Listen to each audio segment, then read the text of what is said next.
The Holy Gospel according to St. Mark, chapter 16. Glory to you, O Lord. When the Sabbath was past, Mary Magdalene and Mary, the mother of James, and Salome brought spices so that they might go and anoint him. Very early on the first day of the week, when the sun had risen, they went to the tomb. And they were saying to one another, "Who will roll away the stone for us from the entrance of the tomb?" And looking up, they saw that the stone had been rolled back. It was very large. And entering the tomb, they saw a young man sitting on the right side, dressed in a white robe, and they were alarmed.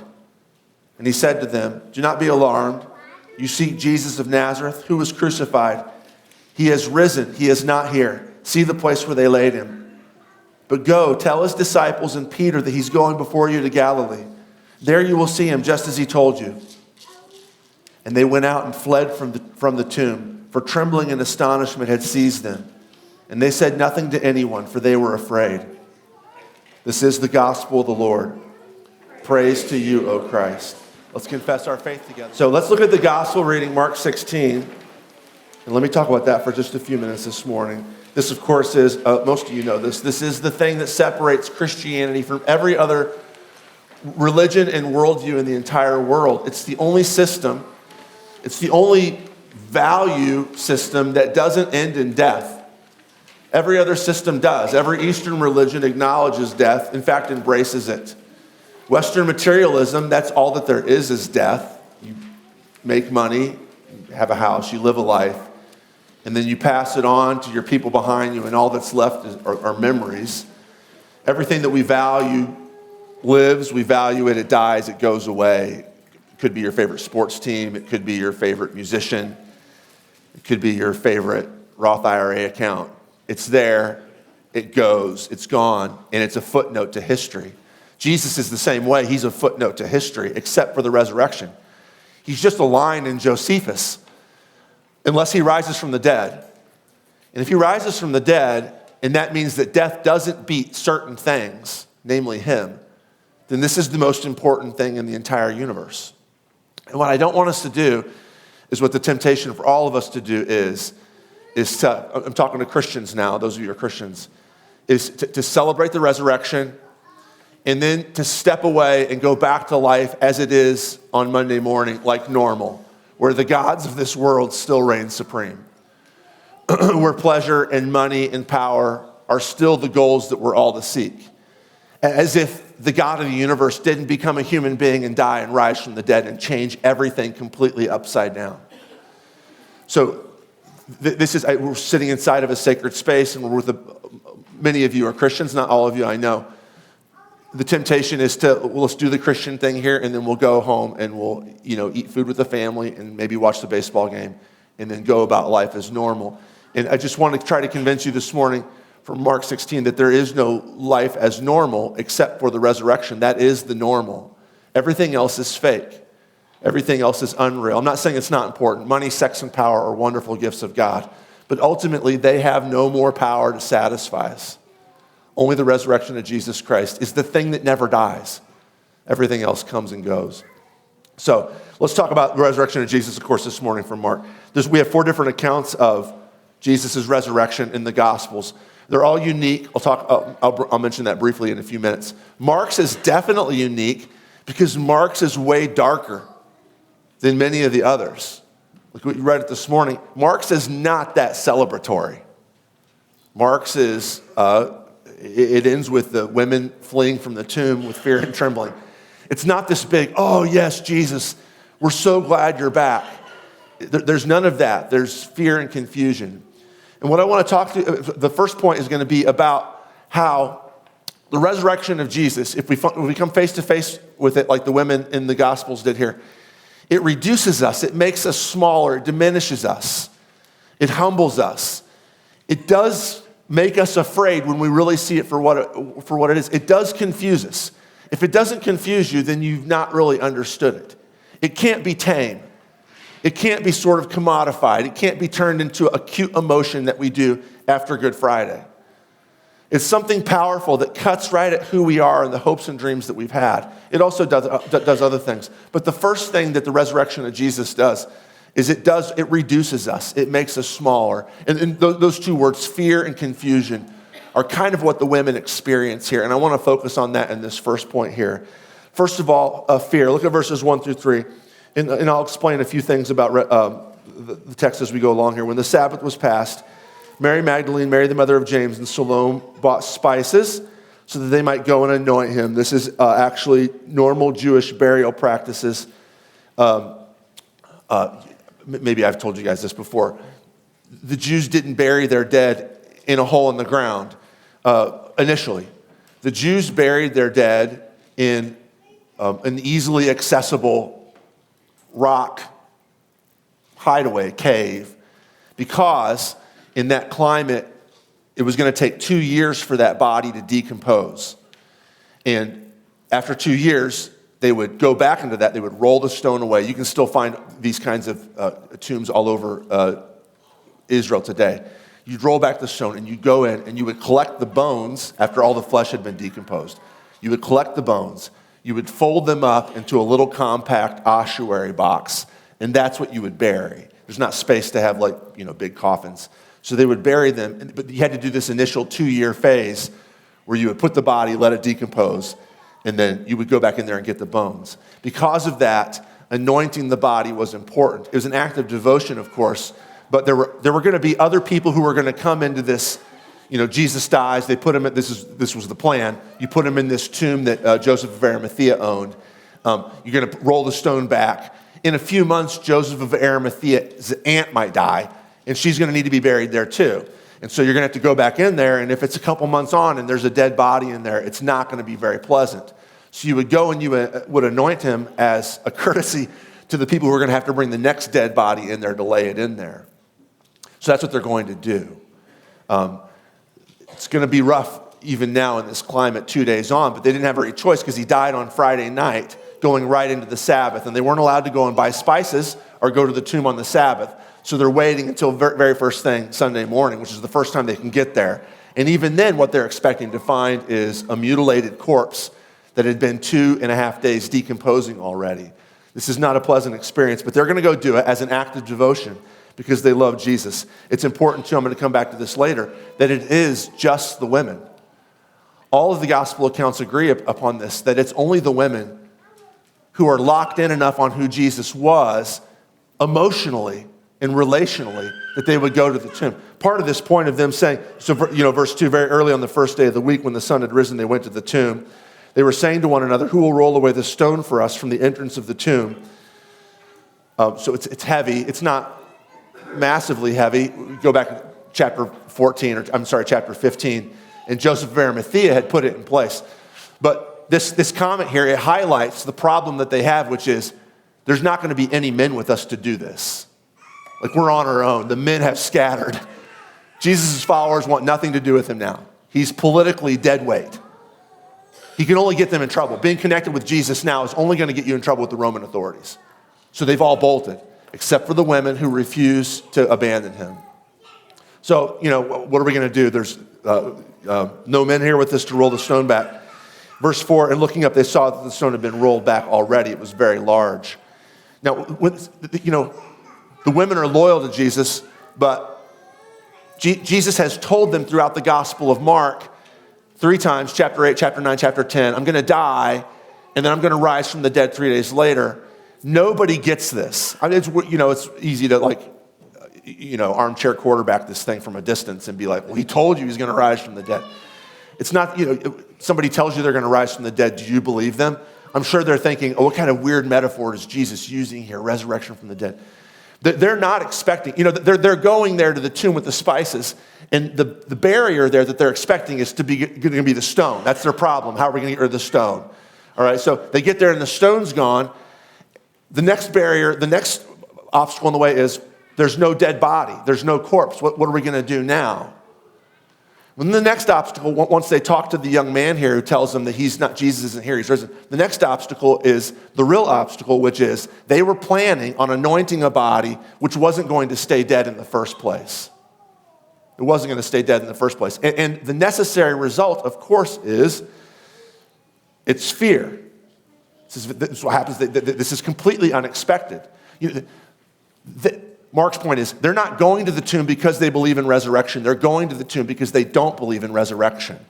And when they get there, everything they've thought about the way the world works, everything is upended and changed because Jesus isn't there. He's risen.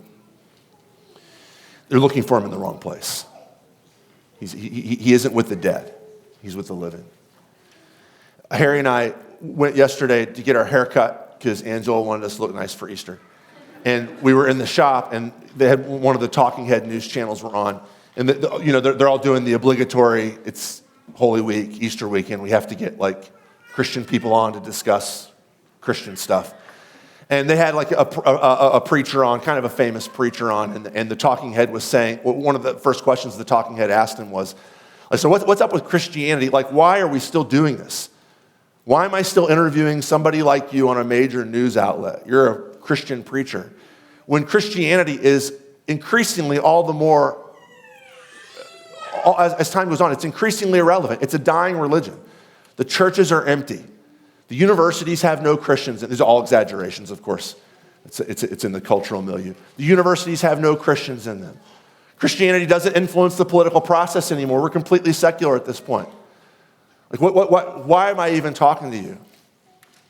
And the guy had a decent answer, which I'm not interested in talking about now. I was mainly interested in the question. Because it's honestly a question, right? I mean, this is really kind of troubles a lot of Christians, is like, we're so irrelevant, and we're so out of touch. Why isn't Jesus in the university? Why isn't Jesus on Wall Street? Why isn't Jesus in the political places of power? Well, you're not going to find him in the tombs. He's not in the place where there's death. All of these systems are devoted to death. They're devoted to accruing power or accruing pleasure or accruing money, and you've got to hold on to it while it's there because you're going to die. And Jesus isn't in the tombs. He's not in the places of death. And it's completely unexpected. And the women don't expect it, and so it freaks them out. And the guy says to him in verse 5, he says, verse 5, entering the tomb, they saw a young man sitting on the right side dressed in a white robe, and they're alarmed. This scares them. And the guy says to them in verse 6, don't be alarmed. You seek Jesus of Nazareth, who was crucified. He's risen. He's not here. See the place where they laid him. But verse 8, they are still alarmed. It doesn't change the fact that what's happened to them is completely unexpected. They went out and fled from the tomb, for trembling and astonishment had seized them, and they said nothing to anyone, for they were afraid. That's the last word of the resurrection story in Mark. They fled because they were afraid. See, what they expected and what the disciples expected was Jesus to be victorious. Victorious. He was going to go to Jerusalem. He's going to raise the army. Herod was going to raise up a small Jewish force. They were going to repel them. The larger Roman force from Caesarea was going to come up into Jerusalem and attack Jerusalem. God was going to be with Jesus and with his army. They were going to repel the Jewish force. They were going to pull off a Maccabee situation from the 160s. And they were going to establish Judea as a free kingdom. Jesus would be the Messiah. He would sit on the throne of David as a guru Messiah. He would, rule politically and militarily. He would dispense valuable wisdom. And then they would be happy and free until they all died later on. But for a while, they would be free. That's what they expected. The women expected it. The men expected it. The Garden of Gethsemane, when it turns out that Jesus is not interested in raising an army, but is telling them to put away their swords, they all take off fleeing then because, again, fear. The same thing is happening to them now. And they can't put it together, right? The women can't put it together here at the tomb. They can understand victory, right? Political victory. They can understand defeat. They knew what Jesus crucified meant. It meant that we thought he was the Messiah, but he's not really the Messiah. So let's just go on about our business. But what they couldn't do was put the two of these things together. They couldn't put the two of these things together. And you and I are in the same, I'm talking to Christians right now. You and I are in the same boat. Like, is Christianity a religion of defeat, or is it a religion of victory? Well, here on Easter Sunday, we get in here kind of in our private world, shut the doors, and yes, victory. Jesus Christ has risen from the dead. But then you walk out the doors, and in a few minutes, you're going to think, well, what does this matter? No politicians care about us. None of my favorite movie stars or musicians care about us. It's all exaggerations, right, of course. Nobody in the universities care about us. And we don't know how to put these two things together. Jesus is the most important thing of our lives.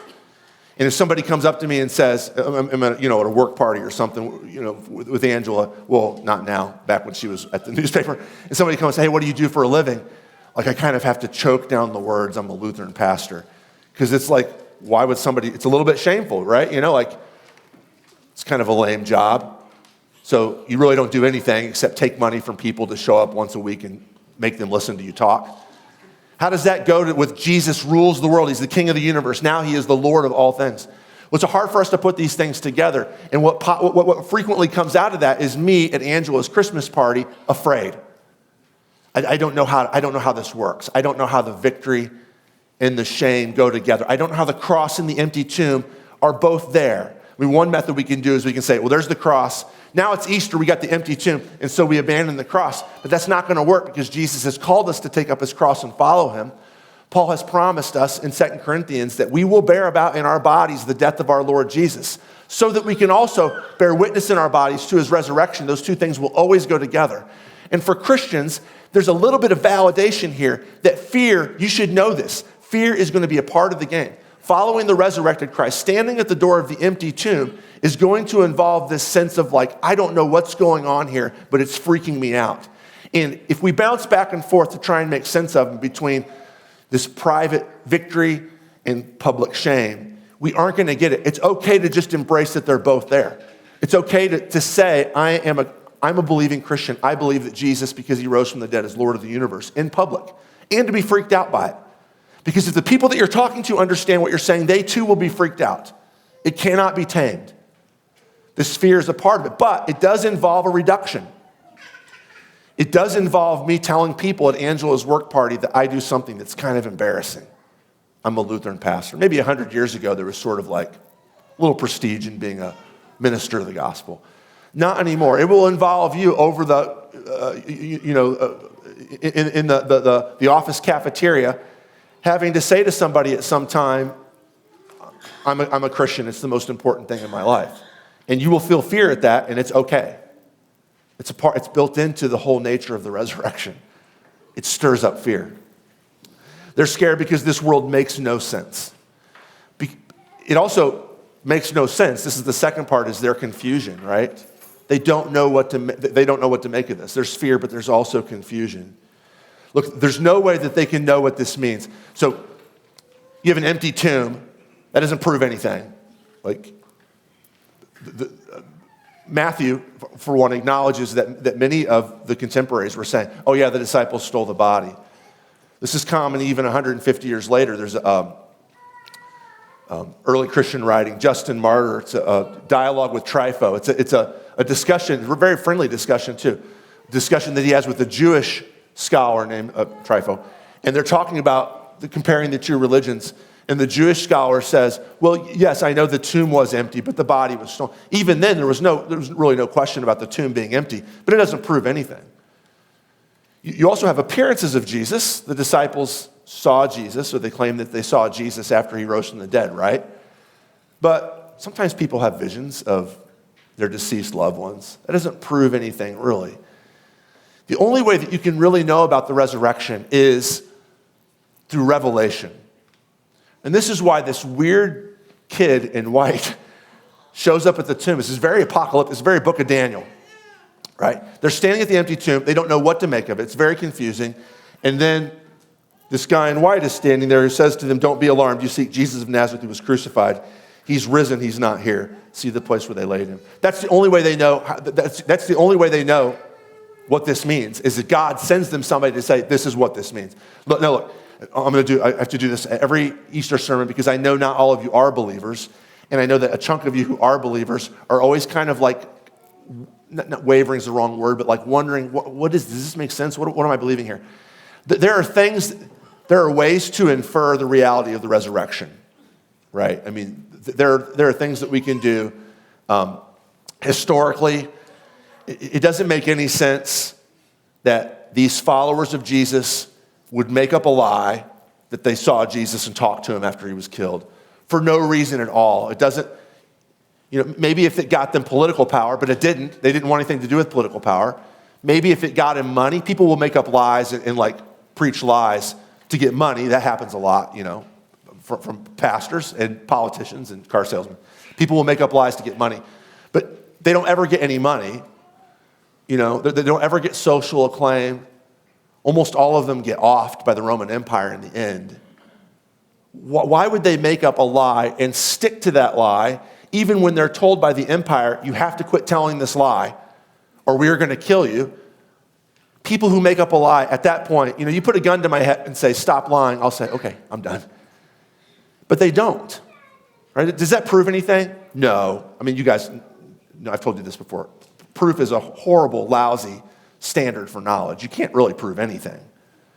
You can't prove that Jesus rose from the dead from this, but it's an inference. It's an inference. You can infer, testimonially from the fact that all four gospel accounts, written at different times, in different corners of the Roman Empire. Mark is probably written from Rome. John's probably written from Asia Minor, Turkey. They all tell the story with weird, varying details, like who gets there first, who talks first, who sees Jesus when, and what does it look like. They all tell, all four stories are completely different, which anybody who knows anything about taking testimony, I say this every Easter, like any lawyer or police investigator will tell you, like if you get somebody who tells the same story four different ways, detail for detail, any lawyer or police investigator will say, oh, they totally got together and arranged this. But to have basically the same story told with all these varying details is really powerful, I won't say evidence, inference that what's happening here is going back to the one detail that stays the same, which is this guy who was dead came back to life. So one thing they all agree on. And even secular scholars at this point are saying something happened. We don't want to say that Jesus really rose from the dead because that would mean we would have to change the way we live. But clearly, historically, these guys thought that they saw the resurrected Jesus and truly believed that they had seen him and talked to him and touched him. So much so that they told stories about this for generations afterwards, wrote the stories down, and died believing this. You can infer this too contextually. I had mentioned earlier that the only people that show up in Mark's gospel, actually, who's the main characters in the story, Mark 1-8? The only characters really are the women, and then the guy in white. Jesus is not in the story. That's interesting, isn't it? The only characters in the story are women. Women were not considered to be, again, I think last year or 2 years ago, I gave you these quotes from Josephus, which I don't have written down this year, but they went something along the lines of, Josephus was the Jewish historian who lived just a little bit after Jesus' time, and Josephus said, you should not take the witness of women in court.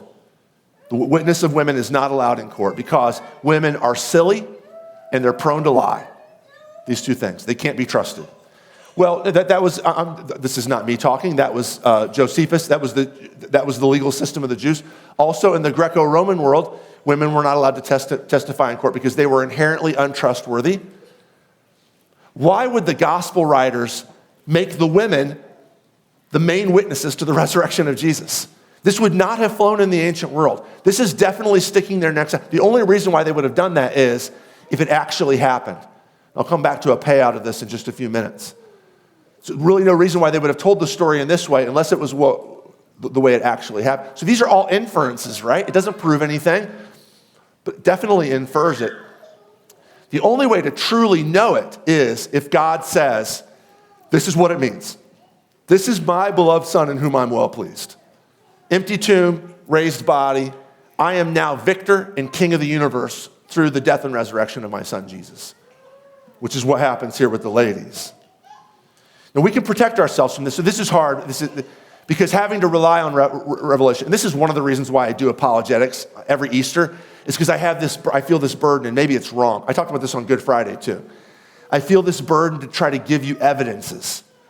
And honestly, I don't have any problem with that. It's legit. It's a way to start the conversation and to think about it. But one of the things that we want to do with evidences is to make sense of it so it will fit inside of our heads so that we can understand it. And if I can rationally understand it and give assent to it, then I can believe it. And what that does is it takes the matter of Jesus' death and resurrection and anything about the Bible out of the hands of the Holy Spirit and faith and says, I kind of want to control it. If I can control it, I can be in charge. But the resurrection won't let us do that. It takes revelation to make this make sense. It takes power away from my sovereignty and gives it to him. He's the one who reveals the truth of the resurrection when and where he wills. Like I said, there's ways we can protect ourselves against this. We can do this in a liberal Christian way, or we can do it in a conservative Christian way. The liberal Christian way would be to say, well, I personally believe in Jesus' resurrection. I'm not saying that it's true for you. Personally, I believe in it, and I found comfort and hope in it. That's a way of saying, I can control it. I won't do the damnable thing in a postmodern world and assume that I can tell other people they should believe it. I'll just say I can believe it for myself. Well, that's a way of like slimming it down so I can manage it. So it's my belief. I'm in charge of it. The conservative way, and I grew up with this as a fundamentalist Baptist, is I've decided to follow Jesus. Jesus rose from the dead. That actually becomes real and actualized when I make the choice to believe it. God said it, I believe it, and then that settles it. That too is a way to control it though, that the main thing that's happening here is me and my personal decision. Give me the evidences, I will decide for Jesus, and now it's real. Now the resurrection works for me. Neither one of those works in the gospel though. The power of Jesus stands over and above our abilities to comprehend it or to decide for it. It stands over and against our experiences of it. It's much bigger than that. In fact, if I can do one more little bit of apologetics thing here right now, this is a common way to talk about Christianity that's safe out in the world. To talk about the resurrection as, it's like a metaphor for the power of the individual to new life. It's when we read the story of the resurrection of Jesus, it talks about the indomitable human spirit and how all of us have been given this divine spark and power to really reach out and be who we were created to be. And that's just a bunch of nonsense. That's not what's going on here at all. So I'll give you a story. This is a piece written a couple of years ago in the Christian Century, which is, it's got the word in the name of the magazine. It's a Christian magazine. It was a piece written by a guy named Ross Allen. And the title of the piece was The Mystical Significance of Jesus' Resurrection, where he was arguing for this view. Like, stop it. If you talk about dead people rising from the dead, you're just going to turn off all the sane people in the culture. You got to stop doing that. It doesn't make any sense. Also, it makes Jesus like the Lord. And it takes power and agency away from us sovereign Western individuals. It's very, very un-American to talk about the resurrection, because it means that we're not in charge. And he goes on to say this. He talks about how much Christians struggle with believing. It's hard to believe in the resurrection. He says St. Paul messes it up, but he ultimately gets it right because he says resurrection is spiritual. This is not true. The guy's making junk up. And not bodily. And then he concludes, it's much more intelligible, Ross Allen says, it's much more intelligible to argue that Jesus' physical resurrection was at its root merely spiritual. That will make sense to most people. And the payout is this. Here's what he says. Here's the great truth at the heart of the Christian faith, resurrection. You die, you turn, and then you see. And then you live in this mystical body, which is the blessed company of all faithful people who walk with you on this great adventure of the Christian life, and which will hold you in all your frailty and glory until your life's end. And I don't know if you caught that through all the kind of the pious language, but what he's saying is, the power of the resurrection is you believe in this mystical thing that bonds all of us. We're all on this journey, to use the Christian journey together. And that will give us comfort and hope until our life ends. And I'm all for having comfort and hope until your life ends, but that's not what the women are experiencing here. They're experiencing fear and confusion. And the only thing they got is God breaking vertically through into our reality and saying, I just raised my son from the dead. Go to Galilee, you'll see him there. That's all. That's it, but that's enough. That's enough to change the entire world. That's enough to convert the Roman Empire with no votes, no political power, no money, no credibility, to convert the Roman Empire in 300 years. That's all it took, was God saying, this is my son, I'm raising him from the dead. Go follow him. Fear? Yes. Confusion? Yes. Life-changing power? Absolutely. Second thing here, the resurrection of Jesus. Also, it does reduce us. It's scary. It's confusing. It does rehabilitate us too. Look at verse 7. But go, this is what the angel says to the women. Go tell his disciples and Peter that he's going before you to Galilee. There you will see him just as he told you. Why does he mention Peter specifically?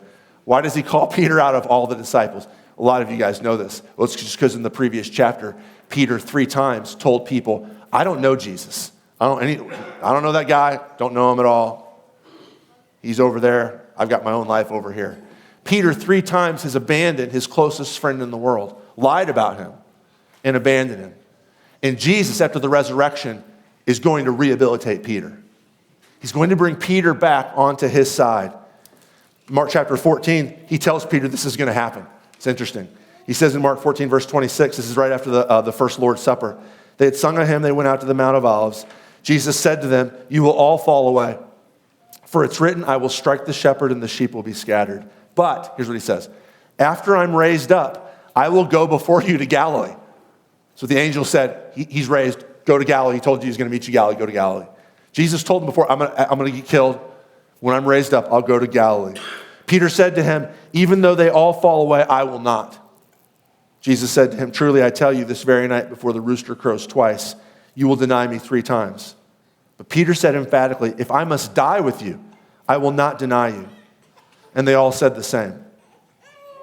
So we spent the past couple months here at our church thinking about the brokenness of the world, the sin that's eaten away at all of our lives, all of our relationships, all of our bodies, all of our mental health.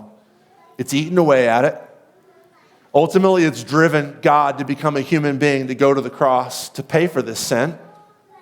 We've been thinking about that a lot. And the question now is, all guilty of idolatry. I think I'm talking to Christians and non-Christians here as well. We're all guilty of worshiping things that don't deserve to be worshiped. God gives us all these good gifts. He gives us friends, he gives us money, he gives us homes, he gives us power, he gives us sex, he gives us all these good gifts, and we turn them into objects of worship and we worship them, thus rebelling against the one true creator, thus becoming traitors against the high king. And what hope is there of any sort of reconciliation when we've abandoned, cruelly abandoned? Look, I have to gulp down the words, I'm a Lutheran pastor, even though I get paid to be a Lutheran pastor. At Angela's Christmas party, what hope is there for me to be reconciled to a God who I'm only interested in the privacy of a sacred space? Think of it this way. What if you had a friend? This is going to sound like junior high or high school material here. What if you have a friend who was your best friend and you were super close to them, but then you found out that they told people, I'm not really their friend. I mean, she thinks that we're friends, but I try to be nice to her because she's kind of lame, but I'm not really her friend. What if you found out that when everybody in the whole workplace or the whole school or the whole neighborhood was against you for some reason that you didn't deserve, that this one person that was, you thought your best friend in the world told people, don't come to me, I don't even hardly know him. Like I hang out with them sometimes. I try to be nice. I hang out with them sometimes. They're not even my friend. Would you be able to forgive that person who did that to you? Now, this is a real question for many of you, if not most of you. This has happened to you at some point in your life. Would you be able to forgive that person? And the follow-up question here, which is even more to the point, is would you be able to eventually embrace that person? Or would you take sweet delight in holding that against them your whole life?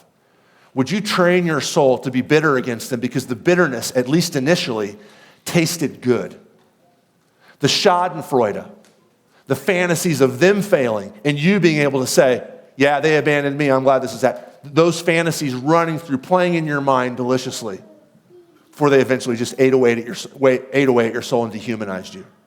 Or would you be able to completely welcome them back, completely embrace them again? The short answer is no, it's not possible. You might be able to do the Christian thing. I made it sound sarcastic. It's not meant to be. And forgive them. But you would never, ever, ever again be able to allow them into your life the way that they were before. But that's what Jesus is going to do with Peter. Why? I mean, part of it is he's God, so he's got all kinds of power to do that kind of stuff. But the main answer is because resurrection changes everything. When Jesus rises from the dead, all the sins of the world are gone. When Jesus rises from the dead, all the ways that his followers have abandoned him are no longer important because that was a part of the story to get here to this moment where he's alive and the tomb is empty. He's going to rehabilitate him. He's going to rehabilitate us. Romans 4:25, Paul says this, Jesus was delivered up for our sins, but raised again for our justification. Our justification, our being right with God, our being reunited and reconciled with God, our being rehabilitated in God's family happens at the resurrection. Our justification happens at the resurrection. There is no sin that you have ever committed that puts you outside the bounds.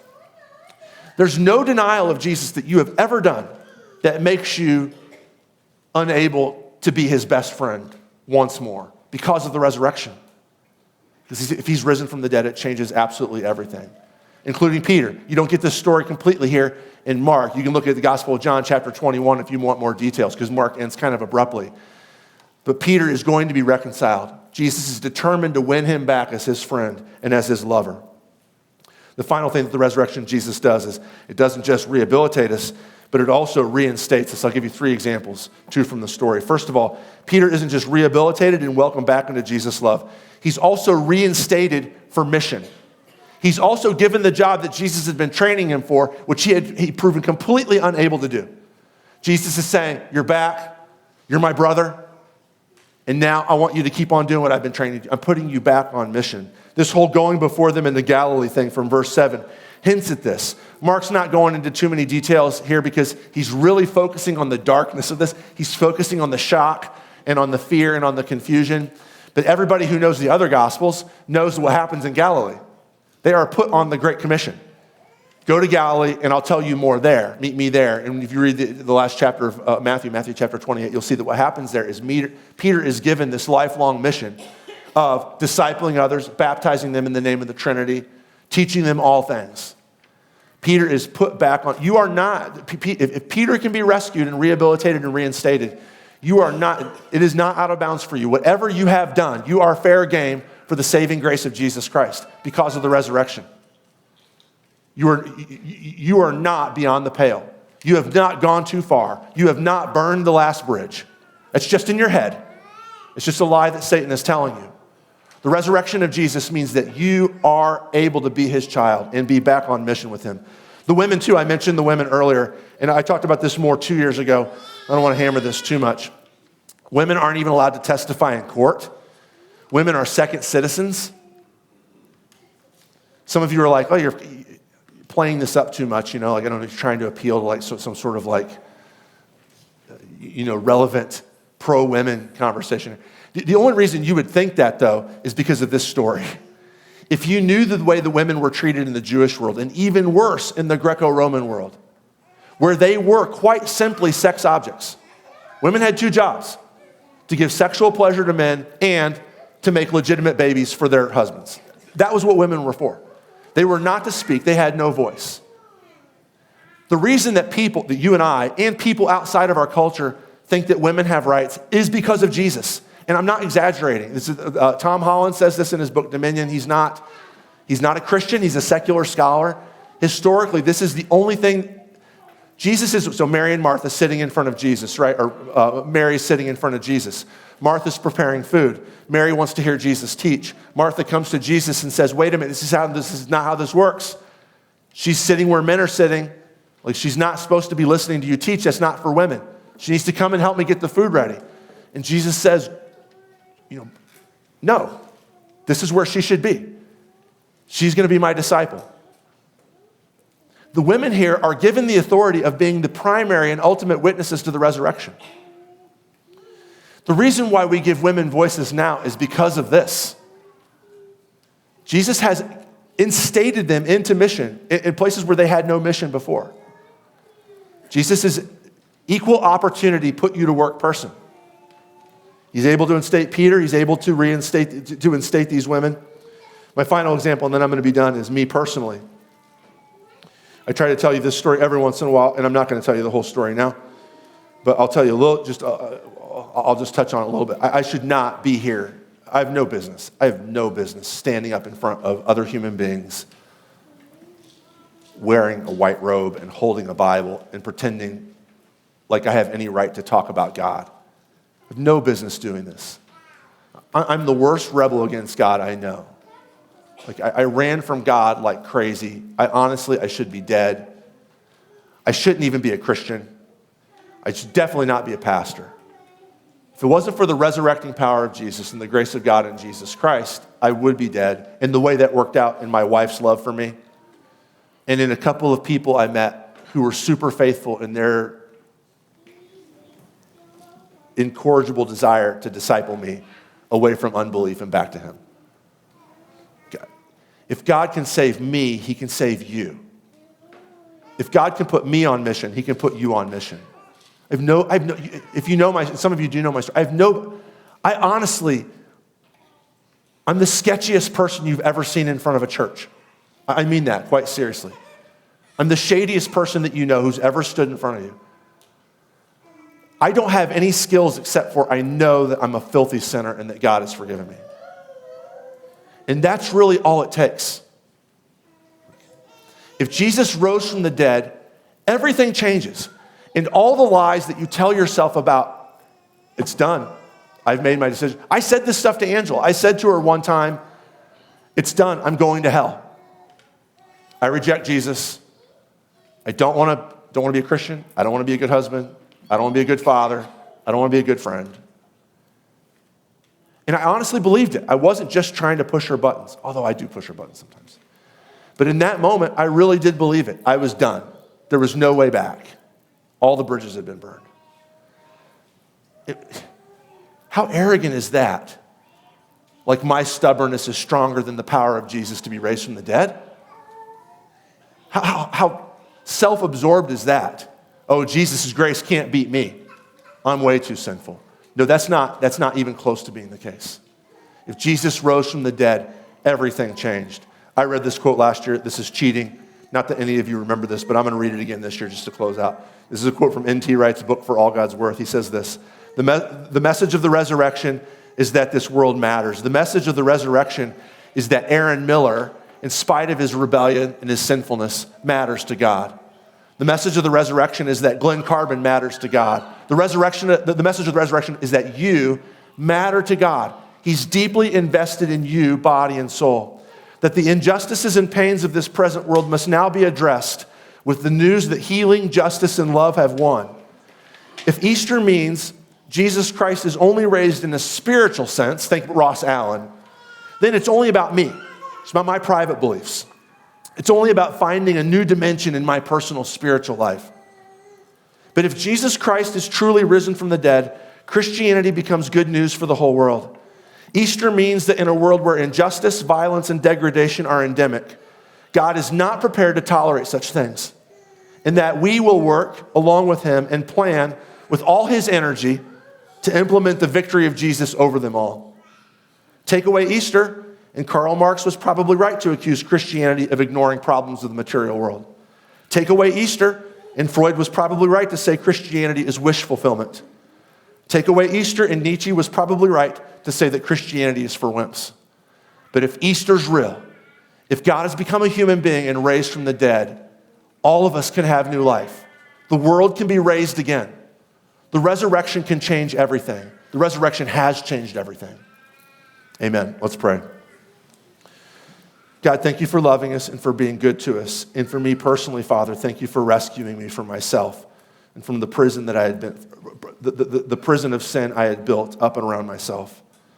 Lord, I pray now that as we come to your rail, that you would give yourself to us through your body and Son, the body and Son and soul of your, the body and blood and soul of your Son, Jesus Christ, in such a way that we know you and know your love for us and are convinced once again of the power of his death and the reality of his resurrection.